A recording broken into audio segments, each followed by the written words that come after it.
As we head into the final months of this school year, it's time to start talking about our TESS end-of-year conferences. Above all else, your TESS end-of-year conference is a chance to really honor the hard work that you've been doing and to celebrate how proud you are of what you've achieved. The purpose of the end-of-year conference is very different from a PDOS summative conference. So it's important that we take a moment right now to talk about the purpose and the things you need to do to prepare to make this a meaningful experience, and also the things that you'll do after the post-conference to catapult yourself into the next school year. First of all, this is an opportunity for you and your appraiser to summarize the whole year and discuss the teacher growth in all performance levels of the TESS dimensions.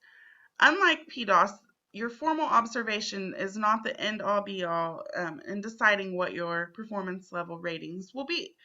You've had multiple walkthroughs and conversations throughout this school year, and this is the time when you can honor growth that you've made. Your performance levels on that rubric could change at this point. It's a time to discuss goals for continued growth into the next school year so that you can get a jump start on your professional learning toward that goal. It's also an opportunity for you to present and discuss evidence for the final domain of TESS, which is the Professional Practices and Responsibilities domain. It encompasses professional demeanor and ethics, goal setting, professional development, and school community involvement. This is a chance for you to bring in evidence and really examine those rubric descriptors to show which performance level you believe your practice falls on and why. You get to demonstrate that evidence. And this will be the time when this dimension is scored on that rubric. Remember, TESS is a growth instrument. It's all about our efforts to move into next practices in ultra student-centered teaching and learning. This is an example of the form that will guide the end-of-year conference. So first of all, you'll notice that we see the domains that have been at the heart of the work you've been doing with TESS so far this year. And you'll notice that the rating bubbles are all blank again. This is a chance to really examine that first formal observation you had and then the work that's been going on since then. And there are opportunities to demonstrate that there's been growth in areas and for those ratings to change from where they were at the observation. Everything is grounded in those rubric descriptors. And again, I want to make sure that we are all understanding the performance levels within TESS. The first goal for us to all shoot for is being proficient. And what that word really means is best practice teaching within this TESS model. Accomplished and distinguished are those next practices that are moving towards complete student-centered classrooms. So again, we're not looking to be at the top of this rubric right now, right? We are looking for ways that we can take steps to grow towards those student-centered practices. So stay grounded in the rubric descriptors and don't let yourself get too carried away paying attention to the names of those performance levels.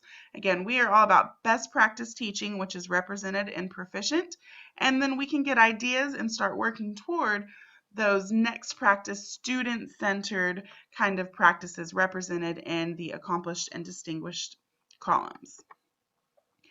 Again, unlike PDOS, TESS is not collapsed down into one final score. This system honors that you can't really put a number on the kind of work that we do as educators. These rubrics are here to inform us about where we are in our practice and where we could go next. So it will remain as independent dimensions rated separate from one another and won't be summarized or collapsed down into some final score. You get the opportunity to demonstrate evidence for Domain 4, and we'll talk more about how you can prepare for that in a moment.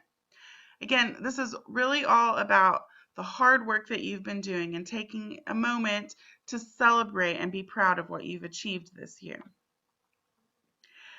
After that segment of your end-of-year conference, you'll end up thinking about the growth that you've made this year, the growth you've seen in your students, areas where you see they need your extra support to help inform what goal might you have going forward into the next school year. While you will get a chance at the beginning of the next school year to do some more reflection and finalizing of that goal, this serves as your goal setting meeting for the next school year.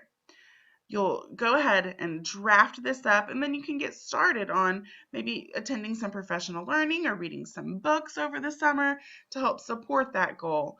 At the beginning of next year, you won't have a separate goal setting meeting necessarily, but you will still get a chance to reflect and finalize that goal that you brainstormed here in your end of year conference.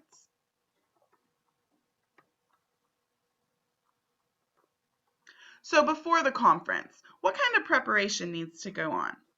Let's look first at what the appraiser needs to do to prepare for an end-of-year conference.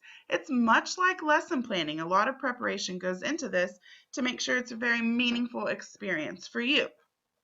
So the appraiser ahead of time will need to review your observations and any walkthrough evidence collected throughout the year to indicate the performance levels on those first 3 domains. Again, they could be different at this point. You could have grown from that first observation based upon walkthrough and conversations that you've had throughout the year. The appraiser will also record any comments to help facilitate the upcoming discussion about your growth in each area, paying extra attention to those reinforcement and refinement areas that came out of your first post-conference. You will need to go into Eduphoria Appraise and make sure you've completed parts 3 and 4 of your goals form. And this will really help you discuss and prepare to show evidence for your practice within Domain 4. During the conference, you'll review observation and walkthrough data for those first 3 domains of planning, instruction, and learning environment. You'll review your goals form, especially parts 3 and 4, where you took some time to reflect upon your goal and the work that you've been doing throughout the year. You will get the opportunity to present and share and discuss that evidence for Domain 4. And I recommend that you study the rubric together to help you stay grounded in the rubric descriptors to identify what performance level represents the evidence that I have presented here. It is a chance to commend the professional progress that you've made in your area of reinforcement and refinement, and to discuss new goals and professional development activities for going forward. After the conference, the work does not stop. It is time for you now to seek out and participate in professional learning in support of your new goal. And you can think very formal, traditional kind of professional learning, but also break outside of that box. Any authentic learning that you can have to help you grow as an educator. That could be a multitude of things: reading books, conversations with others, Twitter chats, who knows what. So I want you to really open your mind to the kinds of learning that you can engage in, both formal sessions and more informal kind of learning. And then at the beginning of next school year, you'll have the opportunity to more deeply analyze student data to help you really think about what do my students need and how can I work on some activities and some different kinds of strategies in my practice to grow so that I can help support those students. So in preparation for the EOY conference, again, you'll complete parts 3 and 4 in your goals form and appraise. And then you want to be prepared to discuss and show evidence for that dimension, for the dimensions in Domain 4. Let's take just a couple of minutes to talk about those 4 dimensions within Domain 4 and the kinds of evidence you might gather and be prepared to discuss. So the professional demeanor and ethics dimension is about you meeting district expectations for attendance, your appearance, your ethics, statutory responsibilities, and whatnot. So this will likely be anecdotal evidence discussing, your attendance, your appearance, your conduct in meetings and interactions with others, the way that you've advocated for students, and you can document your thinking around this in your goals form. The goal setting dimension is really focused on you being a reflective practitioner. So possible evidence would be your the professional learning, the different kinds of things, both formal and informal, that you've done to really conquer that goal that you had for this first year of TESS. Other evidence of self-reflection your participation in those pre and post conferences, the way that you've taken feedback that you've received and reflection that you've done, and it actually impacted lessons and things that you were doing in your classroom. Any evidence of growth across observations throughout the year. So just evidence to show that you didn't just put a goal down on paper, that you've actually worked toward the goal throughout this year, and a time to reflect on what impact it had. It may or may not have had the desired impact that you had set out for with your classroom, but what's most important here is that you are reflecting upon that. That will inform your continued growth into the future. The next dimension is professional development. And so this is really about how you enhance your professional community. So any kind of your portfolio from workshop that could show your professional learning that you've attended in a formal kind of capacity. Any other evidence that you could bring in of other kinds of outside of the box professional learning you might have done, such as reading books, participating in Twitter, conversations with your peers. Any kind of efforts that you've made to learn and grow. The way that you contribute to professional development efforts at the district or campus level. Efforts that you've made to foster growth among your colleagues within your PLC, the way you collaborate with your peers. All of these things add to your professional learning, and they're all a part of this dimension. The final dimension of this domain is the school community involvement. So this is about how you demonstrate leadership with students, colleagues, and community members, not only in your school, but in a larger community through your communication and outreach efforts. So possible evidence and things you would want to think about here are maybe partnerships you've had with community organizations, your participation in your PLC and different grade level teams that you might be a part of, your visibility at campus activities during class transitions. Nobody expects that everyone would attend every single event that occurs at our campuses or our district.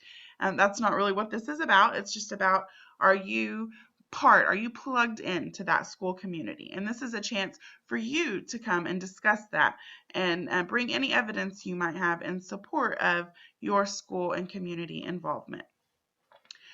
Summer professional learning offerings will be published by the beginning of May so that you can begin looking ahead to learning that you can seek out in support of your new goal. So our TESS end of year conferences, again, you've been working so hard this school year. It's a chance to honor that and to give you that opportunity to come and bring evidence in support of your role as a professional in Birdville ISD. So I hope your end of year conference is meaningful and that it helps you look forward to next year with a laser focus on a goal that you can set to continually grow yourself as a fantastic educator in Birdville ISD.